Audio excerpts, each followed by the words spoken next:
Okay.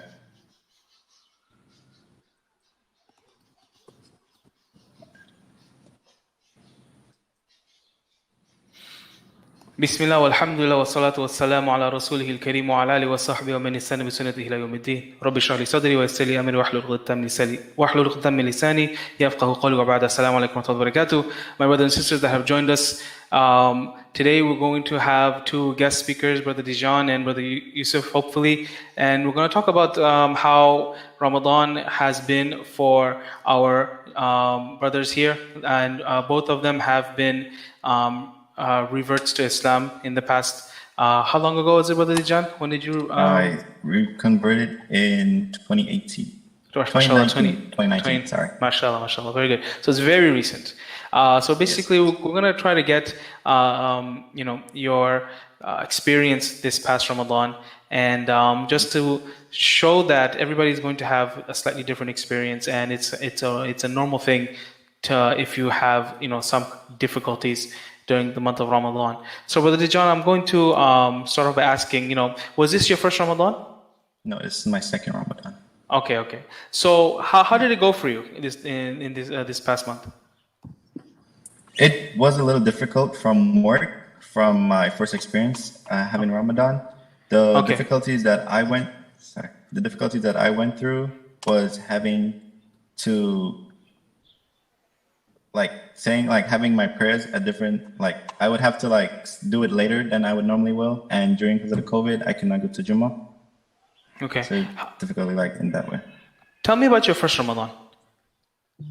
My first Ramadan, I lived in New York at that time, and it was really, I liked it a lot, eating wise, it was not a problem for me at all. It felt really natural, which was really kind of exciting for me. I didn't go through, maybe the first week I had a little hardship about eating, but after a while it was really easy. I had all the brothers and sisters to help me out, guide me. I would go to the masjid. It was really fun. I really enjoyed it.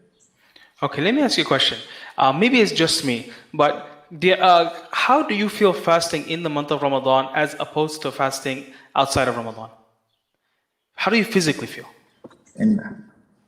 Physically, I don't feel anything physically, to be honest. I don't feel that much difference. Okay. It feels natural, I would say. If I would be really honest. Okay.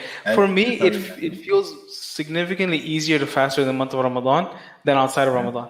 Yeah, and I've had a couple of people say the same thing. I think it could be from the blessings of Ramadan itself. When you had your first Ramadan, how long was it after you had become a Muslim?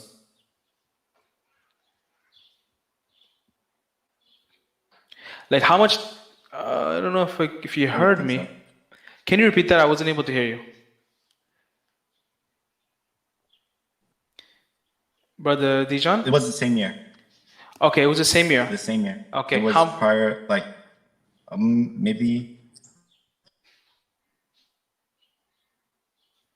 Pardon me. I think we were having some technical difficulties. Brother Dijonne, I think we're breaking up on your end.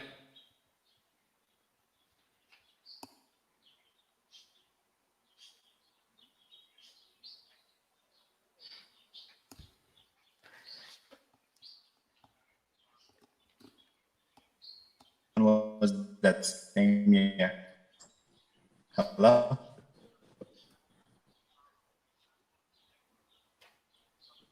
Okay.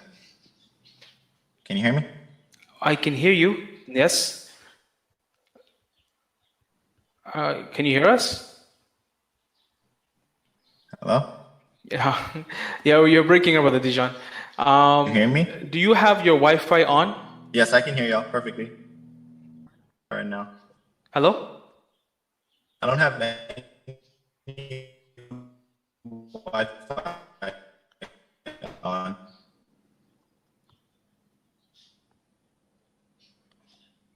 Okay, so I think I don't know if Brother Dijonne can hear me, but if you can hear me, let's try to fix the connection. And in the meantime, I'll just talk about a little bit about Ramadan for my brothers and sisters that are watching, just to get a what do you call it? common ground on it.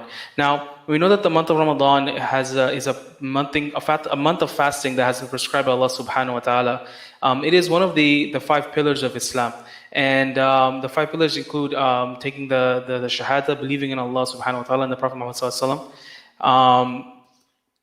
And then the prayers, the 5 times prayers, the fasting in Ramadan, the paying the zakah, and the ability to do Hajj, or doing the Hajj if the person has the ability to do so, if the person can afford it financially.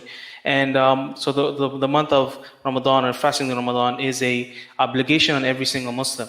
And this month is the month that the Quran was revealed, and in it there's tremendous blessings for us. Our rewards that we get for the good deeds that are done in this month are multiplied exponentially 700 times to even more than that. And there's various evidence to support that. And one of the biggest blessings that we get in this month is that Allah subhanahu wa ta'ala has decreed a special night, which I'm sure you have heard of, called Laylatul Qadr. And in this night, Allah subhanahu wa ta'ala says the reward for this night, so whatever good deeds that you do, if you're standing and praying, if you're reciting the Quran, if you're giving zakah, the reward for this night is the reward of 83 years. So the fasting in the daytime that you're doing, the praying that you do in the nighttime, the worship of Allah subhanahu wa ta'ala you're doing, it's going to be multiplied as if you did it straight for 83 plus years, right? Allah says it's better than 1,000 months. And this is a tremendous blessing on the Muslim ummah from Allah subhanahu wa ta'ala, an exceptional gift. If you are, when I in my early years of Islam, one of the things that would overcome me was that I would never be able to do enough, right? I would never be able to worship Allah subhanahu wa ta'ala enough. I will never be able to show that type of gratitude and shukr and devotion that is deserving of Allah subhanahu wa ta'ala. And Allah subhanahu wa ta'ala is the most merciful, Ar-Rahman, and He's Ar-Rahim. So out of His mercy, He's given us this one night, which He gives us the reward for whatever good deeds that we do in this night. That reward is given to us as if we did it our entire lives. And what's the average lifespan of a human being nowadays, right? The average lifespan anywhere between 60 to maybe 80 years on average. And then that's amazing, where Allah subhanahu wa ta'ala gives us 1,000 months worth of reward on this one night. And if you are able to catch this night of power, the Laylatul Qadr, throughout your entire lifetime, so every year that you're praying, every year that you are fasting, every year that you're making dua, every year that you're reading Quran on this night, you're getting the reward of 83 years. And this is a huge blessing from Allah subhanahu wa ta'ala. And this is one of the nights that the Muslims heavily search for. And the Prophet ﷺ, there's various hadith that says that the night of power, the Laylatul Qadr, is one of the last 10 nights. There's some evidence that say that it's on the odd nights. There's some scholars that would say that it's more strongly to be on the 27th night, or maybe the 25th night.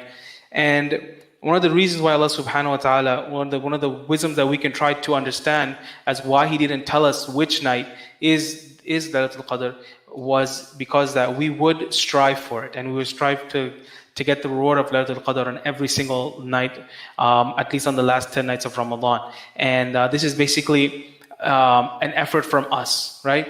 To get this huge ni'mah, this huge blessing, this huge bounty from Allah subhanahu wa ta'ala, we have to show that we really want it, right? So what is it that we're going to do if we really wanted it? So if we really want it, we're going to be looking for it every single night, especially in the last 10 nights, especially on the odd nights, hoping to catch Laylatul Qadr.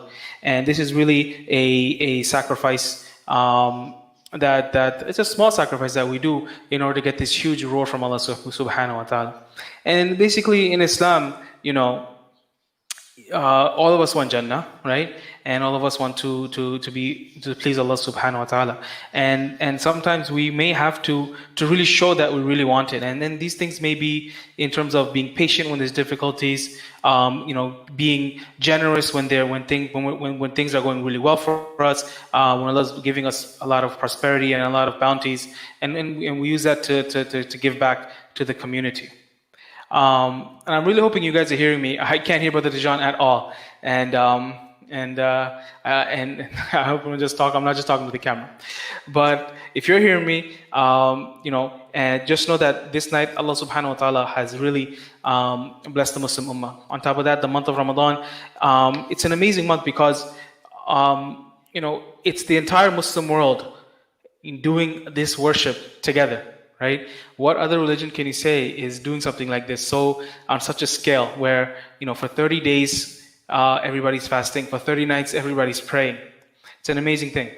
This year, unfortunately, we were not able to meet together in the masajid and pray together the Taraweeh and even the prayers that came afterwards, the night prayers. And again, this is a test from Allah subhanahu wa ta'ala regarding the coronavirus, and we have to bear with patience and inshallah hope that Allah protects us and takes it away soon. And just basically have patience regarding it. But it didn't exclude us from worshiping Allah on our own. And really, I know like a lot of people really, really love being together and praying Taraweeh together and praying Qiyam al-Layl together. But I've also asked many people this past Ramadan, because of the coronavirus, how was your worship with Allah subhanahu wa ta'ala? And many people responded that it was amazing. It was amazing. Despite us not being able to go to the houses of Allah, and meet one another and pray with one another and listen to the beautiful recitation of the Quran by our qaris and really just spend that time together as one community. Despite that, a lot of people really benefited in having that solitude with Allah subhanahu wa ta'ala. So on the positive note is that people were able to worship Allah at their own pace. They were able to make their own dua. They were able to spend more time that's focused on worshiping, as opposed to traveling or logistical stuff, getting your family members to the car, making sure everybody's ready, taking everybody to the masjid, bringing everybody home, so on and so forth. There was a lot more time that was people were able to benefit from.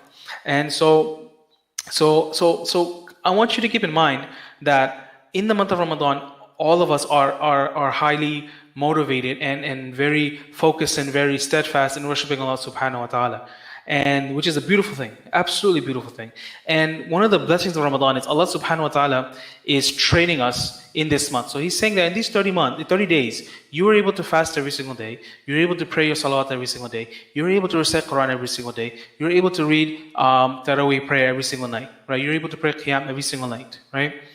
Then that means that we can do it outside as well, right? We have been physically being conditioned to do something, and it really shows that all of us are able to continue worshiping Allah subhanahu wa ta'ala. And if you loved praying in the middle of the night, and if you loved reciting the Quran, and if you loved connecting with Allah subhanahu wa ta'ala, know that Allah subhanahu wa ta'ala is not only Allah in Ramadan. You understand? Allah subhanahu wa ta'ala is our creator at all times. So every single day of our lives, we can have that connection with Allah subhanahu wa ta'ala. Every single day of our lives, we can actually, in our 5 prayers, in the prayers outside of that, in reciting the Quran, in making dua to Allah subhanahu wa ta'ala, every single night in our entire lives, we can have that connection with Allah subhanahu wa ta'ala. So this month is showing us that, listen, we have that ability to push the things aside that don't benefit us and focus on what benefits us tremendously. And we should really, we should really look back. We should really look back and see how much we were able to do, and we should try to continue that as much as we can, because the feeling that you get when you are making dua to Allah subhanahu wa ta'ala, the feeling that you get when you're reciting the Quran, the feeling that you get when you are when you're having that, your relationship with Allah subhanahu wa ta'ala is growing, and there's no reason that should stop just because Ramadan has ended. Absolutely not. It should continue going throughout our whole lives, inshallah. So in regards to the rulings of Ramadan, the fasting during the month of Ramadan is an obligation on all Muslims, with some exceptions. Now, the exceptions to the people from fasting are those who are ill and cannot make up the fasts, those who are traveling, okay, those who have a legitimate excuse of not fasting, and And you can put in this category as well people, females that are having their cycles, and maybe even females that are pregnant at the time. So every single case is going to be different, but there are situations where a person is not going to be able to fast. There may be a day or two they're sick, they're not feeling well. Maybe it could be other reasons. Maybe their job is very difficult, it's physically hard on them. The summer months is difficult, and so on and so forth. So there's a variety of reasons why a person may not be able to fast. If the person has a legitimate excuse and they're not able to fast, then the ruling of that is that they are to make that fast outside of the month of Ramadan. That's the ruling of that fast. So like I said, people that are traveling, people that are sick, people that have a legitimate excuse, persons that are, females in their cycles that are not able to do so in that time, the ruling of that is to make it up outside of the fast. If there are any Muslims here who are watching and you have a question of wanting to know what to do if you missed Ramadan or missed fasting Ramadan out of ignorance, meaning that you didn't know that it was obligatory upon you, right? And this is a personal thing for me growing up. When we were in high school, for example, or even junior high school, there are many people that may not have known at that time for them that the fasting was obligatory. There's two general ideas of how to make up that fast. The first is that first opinion is that every person that missed the fast must make it up in one way or another, and they would have the intention of making up the last fast that they missed. So they would just do extra fasting. And the other opinion is that they would just do as much as they can in extra fasting, because if they don't have any count of how many days they've missed or how many years they've missed, and they don't know how many to make up, then for them it would be recommended to just do an extra amount of what do you call it? Supererogatory fasting, meaning fasting that's not fard, an extra amount of those. And this is one of the opinions of Imam Taymiyyah rahimahullah. And so that would be the thing with fasting. Now, there was some question Brother Dijonne had asked before we were able to, before we actually logged on together, and then unfortunately we couldn't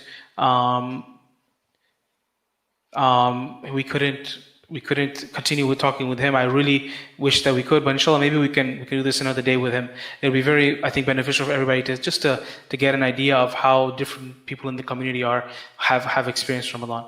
But there was a question that he mentioned, that one of his colleagues was telling that he shouldn't fast during Ramadan, that it's not healthy for him. And I've heard about people talking about this, people that don't know much about Islam, that say that fasting is very difficult and it's not just and it's not healthy and it's very unhealthy for you. Now, there are excuses for some people who have a legitimate excuse for not being able to fast. Maybe they are sick, maybe they have a health condition, maybe they are not able to accommodate their health or their travels or whatever the excuse may be. For them, there's an excuse to fast. But for the Muslims, for the rest of us, it is for us to fast. Now, very interestingly, growing up my entire life in public school, I went to public elementary school, public junior high school, public high school, college that was in the public, but it was not a Muslim university. So growing up, I have had a lot of experience with non-Muslims who don't seem to understand what fasting is and why do we have to do it so difficult in such a difficult manner. What's amazing is in the last, I would say, maybe 5 years, in the past 5 years, it could be a little bit more, there has been a lot of evidence to suggest that fasting is extremely healthy for you. Way more healthy than the person could have previously imagined.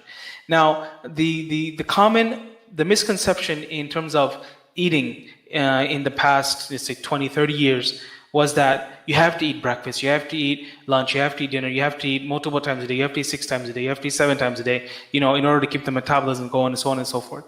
And the Prophet ﷺ, in the hadith, he said that the worst vessel a person can fill is the stomach, And back then, let's say 15, 20, 30 years ago, that hadith was contradictory to what the science stated. But today the science is saying, no, fasting seems to promote longevity. Fasting seems to promote the length of one's life.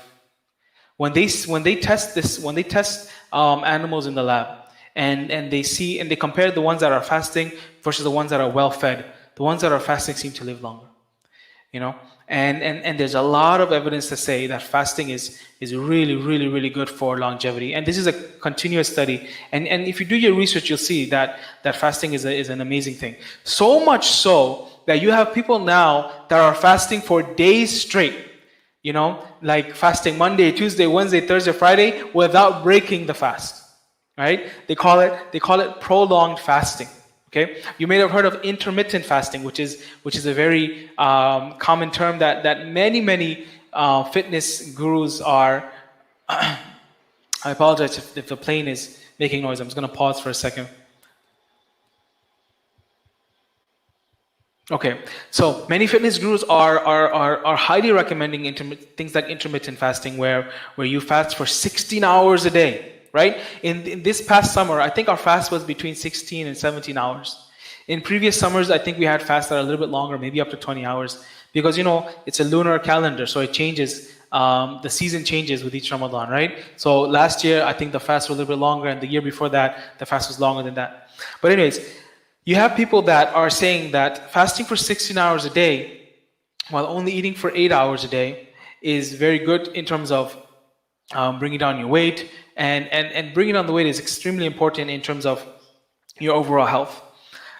Then you have some people who are saying that prolonged fasting is not detrimental to a person's health whatsoever, and rather it promotes longevity. And one of the benefits of it is that it uptakes the cells in your body that are old and creates new ones. Right? So this is I forget the term, what it's called. It's autophagy. And it's an amazing thing, if you want to look into it. However, in Islam, we don't have to do that. We don't have to fast for 7 days straight. We don't have to fast for 5 days straight. We only fast during when the sun is up, and we break our fast in the evening time. And if we want to fast on our own and follow the recommendation of the Prophet Muhammad sallallahu alaihi wasallam, his fasting method was so amazing, where he would fast Mondays. This is outside Ramadan. He would fast Mondays and Thursdays. Okay.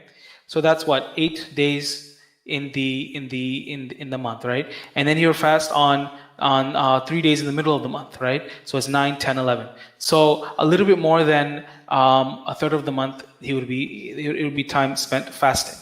And this is an amazing breakdown, an amazing way to fast and help the body in terms of longevity and healing and so on and so forth. And so this is the Islamic approach to it. It's not recommended for a person to fast, every single day. The Prophet ﷺ said the best fast is the fasting of Dawood, where he fasted every other day. If you want to do that, you don't have to. This is not something that everybody can do. This is not something that everybody can do. The sunnah of the fasting, the Prophet ﷺ would fast Mondays and Thursdays, and the 3 right days a month, which is the 3 middle days in the month, he would fast. And if you can do that, man, there's a tremendous amount of blessings for you, inshallah. So don't think that fasting is unhealthy for you. Don't think that fasting is something that is detrimental to your health. Rather, it's the complete opposite. Rather, it's actually really, really healthy for you, really good for your health. A lot of people that fast, I'm talking about non-Muslims now, when they fast, they say they feel a lot more alert and a lot more aware of things, able to work properly, able to focus, able to and not have this mental fog, right? And the reason why they say this is because there's no ups and down in the blood sugar, right? There's no spiking of the blood sugar, which causes insulin to go up, which causes the blood sugar to rush into the cells, which causes you to get hungry again. There's a lot of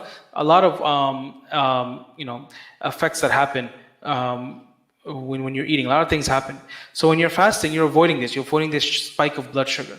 So the body is forced to create its own sugar, glucose, for energy. And it does that by breaking down. Well, first it uses the glucose that's stored in your cells. And it's called glycogen. They break that down and they use it as energy. And if they need to, then they end up burning. Then they take the fat cells and they convert that to energy. And one of the ways that they convert it to energy is they turn it into ketones. And ketones is a compound that when your body is using it, when your brain is using ketones as a source of fuel, it seems to be, for many people, it seems to affect them very positively in terms of their cognition, in terms of their thinking, in terms of their ability to work and solve problems. And it also keeps their hunger levels down. So this is why a lot of non-Muslims fast. They fast to increase their lifespan. They fast to get healthier, get more fit. They fast to increase their mental awareness and mental capability. Even fasting without drinking any water. You can look up the term. It's called dry fasting. Well, they'll fast. They will not drink any water, and this is really to just use up the body's ability to burn fat for fuel, and create its own water molecules.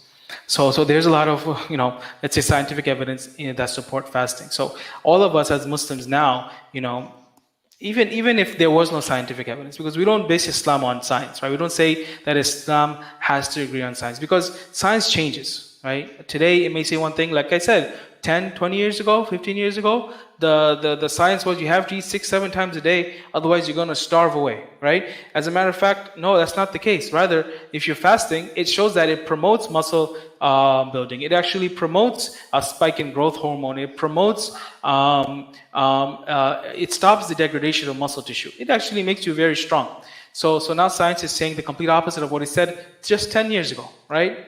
So we don't try to say that, oh, this is scientifically agreeable in Islam. This is why Islam is the truth. No, Islam is the truth because Islam has been revealed by Allah subhanahu wa ta'ala. So we always must take that, understand that whatever Allah subhanahu wa ta'ala says, whatever He commands us to do and whatever He forbids us from doing, basically it's for the best. It's for our own good.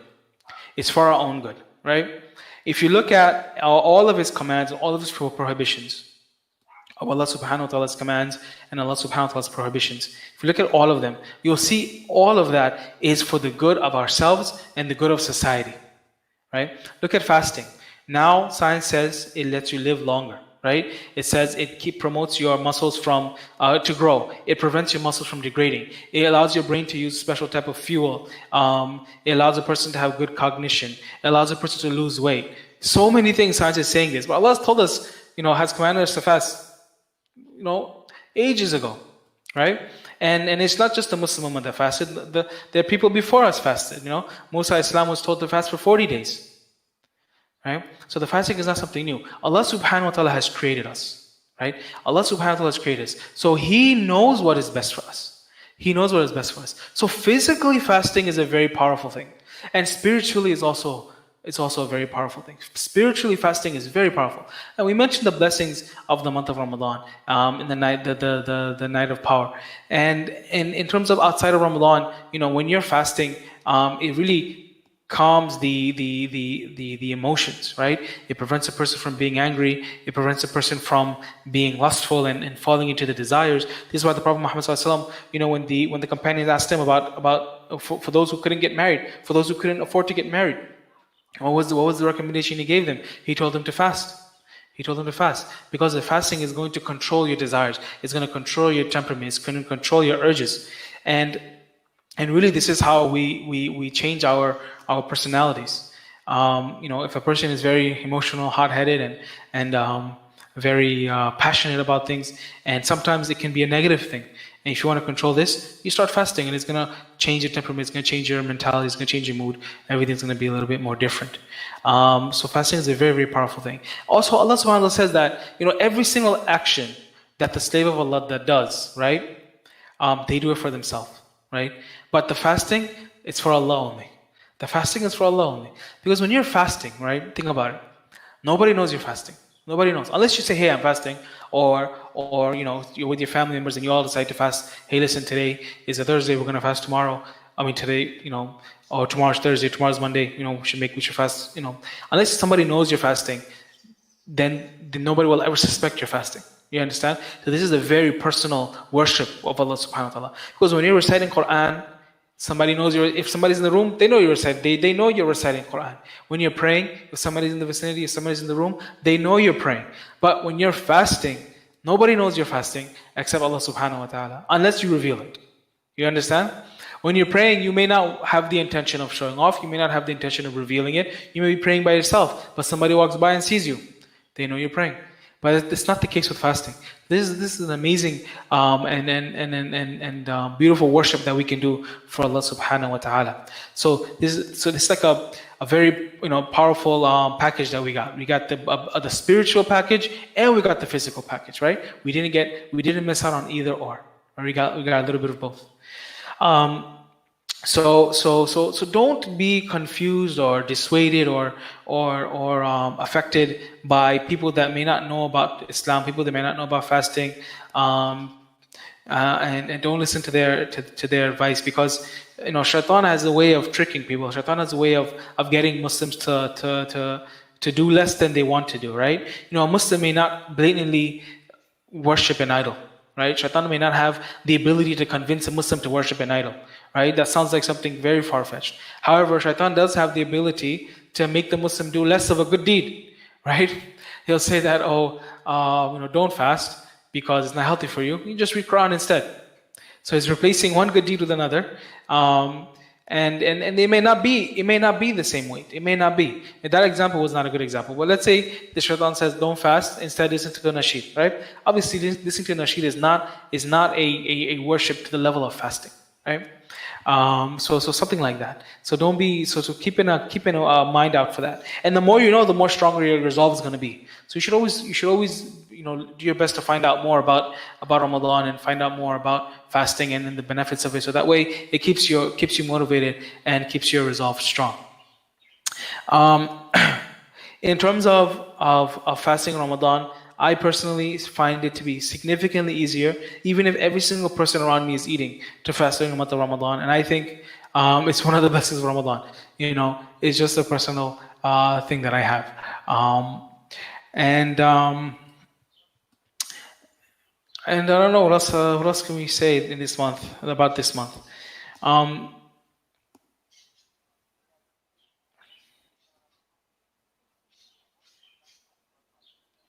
Okay. And so, my brothers and sisters, if you're watching and you're having difficulties fasting just because of the community affecting you, maybe it's your environment, keep in mind that Allah has given you a tool to make you a better Muslim, as well as make you a better human being, a stronger human being, and a strong Muslim at the same time. And this is a blessing from Allah subhanahu wa ta'ala. And like I said, everything that Allah subhanahu wa ta'ala has commanded us to do, it is for our own good. Absolutely it's for our own good, or the good of the society itself. Right? Just think about it, right? Just reflect upon it. We pray our 5 daily prayers. Why? It connects us with Allah subhanahu wa ta'ala. What is there that is more important and more necessary in our lives than to connect with Allah subhanahu wa ta'ala? There's nothing else, right? So it connects us with Allah subhanahu wa ta'ala. It helps us spiritually. It helps us pass the tests that are coming, right? In our graves, we're going to be asked about, the first thing we're going to be asked on the Day of Judgment is about the prayer, right? And this is for Allah subhanahu wa ta'ala to tell us about this and for us to do it is preventing us from getting in a difficult spot in the hereafter, right? That's just praying. We talked about fasting, reciting the Quran. For every letter that you recite, you get 10 rewards for it, right? So for everything Allah subhanahu wa ta'ala has commanded us to do, there's such a huge blessing behind it. There's a huge good behind it, right? And we need to do it. And for everything Allah has prohibited us from doing, there's such good in that prohibition, right? Look at alcohol. How much harm does it bring? Any kind of intoxicants, how much harm can it bring? It can ruin families, it can ruin lives. I personally know Muslims whose lives are ruined just because they cannot get over addictions. And it's a very difficult thing. So it's a blessing to be able to not have that temptation, right? I know many non-Muslims who have lives ruined because of addiction. Okay, and Allah has prohibited us from this, not because He wants us to not enjoy it, but there's a lot of harm that comes with it. Okay, in terms of extramarital affairs, extramarital relationships, we're prohibited from doing these things. Why? Because it ruins the family life. You understand? It ruins the family. And if you look at contemporary times, people are in relationships without getting married. They have children without getting married. Some children don't even know who their fathers are. The court has to force a man to take care of his own child. It's a lot of confusion, right? And this destroys the society, because the foundation of the society is the family, right? If you break down the society is made up of what? It's not just made up of individuals, it's also made up of families. And when the family is in chaos, society is going to end up in chaos too. When you have many families in trouble and many families suffering and struggling, society is going to feel the same. It's going to feel its effect, right? So everything that Allah subhanahu wa ta'ala has told us to do is for the benefit of ourselves and the benefit of society. So we need to hold on to that very, very firmly. And this is absolutely the case with the month of Ramadan. It's a huge blessing of Allah subhanahu wa ta'ala to the Muslim ummah. And from the outside, it looks like you're just fasting. You're not eating. You're not drinking. You're not having marital relationships. You're not cursing. You're not doing things that are sinful. It may just look like that, but there's so much more deep down, right? There's so much more. Your relationship with Allah grows so much, right? There's so much a reward Allah subhanahu wa ta'ala gives. Your rewards are multiplied multiple times, right? Angels come and descend. It's absolutely an amazing blessing from Allah subhanahu wa ta'ala. And it's about 7:43, and I don't think we're able to get our guests tonight. I apologize about that.